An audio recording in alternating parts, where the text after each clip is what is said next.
Hi, I'm Paul Torgerson. It's Monday, December 10th, 2018, and this is a look at the information security news from overnight. From threatpost.com, cybercriminals behind the notorious Dridex and Locky ransomware have new targets in their sights: large retail, restaurant, and grocery chains located in the U.S. Researchers are warning the well-known financial criminal group TA505 is behind the new wave of email campaigns distributing personalized malware-laced attachments, a technique not previously associated with this threat actor. If opened, the emails attempt to install the Flawed Army Remote Access Trojan and the Remote Manipulator System Remote Desktop Utility. From healthitsecurity.com, Cancer Treatment Centers of America is notifying almost 42,000 patients that their personal data was potentially breached by a phishing attack. On May 2nd, an employee shared their login credentials in response to a fraudulent email that appeared to be sent from a CTCA executive. An unauthorized user could have potentially accessed the account information for a short time on May 2nd, as the employee was prompted to change their password within hours of the attack. This is not the only phishing attack breach in the healthcare sector recently. Just last week, Georgia Spine and Orthopedics of Atlanta began notifying 7,000 patients of a breach caused by a phishing attack on an employee account.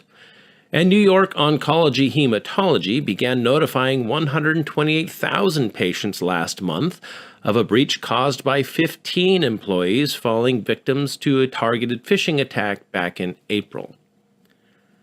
From ZDNet.com, cybercriminal gangs are believed to have stolen tens of millions of dollars from at least 8 Eastern European banks, using tactics usually seen only in Hollywood movies.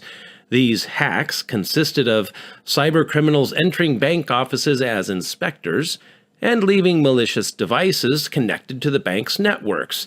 These included cheap laptops, Raspberry Pi boards, or malicious USB thumb drives known as bash bunnies.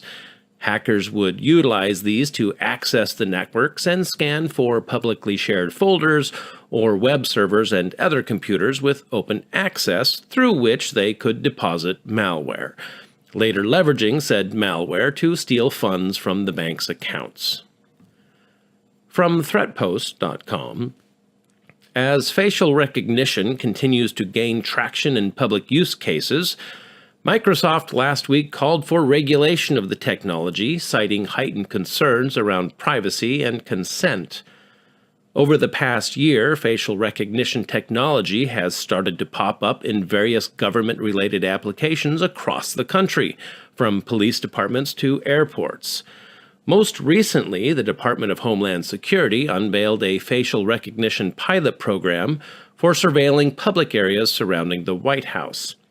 However, Microsoft President Brad Smith said in a post that the race for developing facial recognition software in the tech space is forcing companies to choose between social responsibility and market success. See the ThreatPost article for a link to the full Brad Smith post, as well as a link to a new report from the AI Now Institute also calling for more regulation on the technology.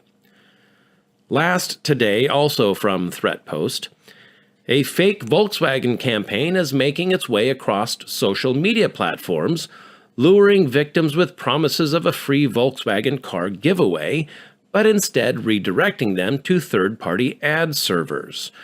Victims are first sent messages via WhatsApp or Facebook, purporting to be from Volkswagen and claiming it will give away 20 free cars between now and the end of the year.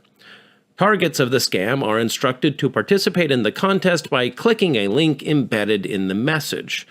Fortunately, the link does not appear to collect personal information, but instead tries to redirect victims to various advertising networks, simply trying to maximize income via views and click-throughs on those ads. And that's all I have for you today. Have a great rest of your day.